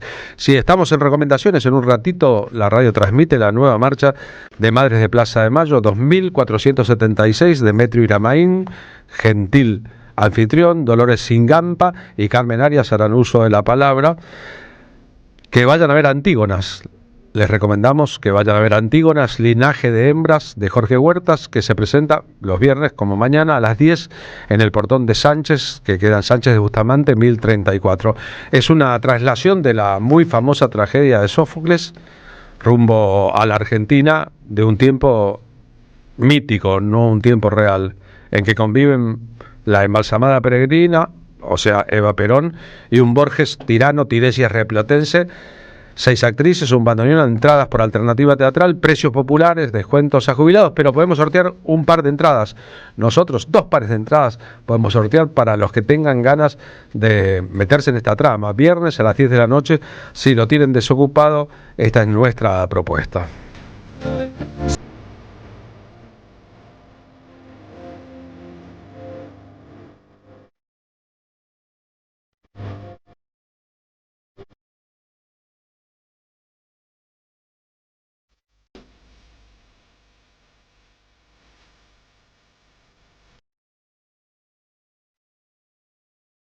Y si a todos les parece bien, nos vamos rumbo a la Plaza de Mayo. Nosotros nos reencontramos mañana viernes. En este Jueves Valiente comienza una nueva marcha de las madres.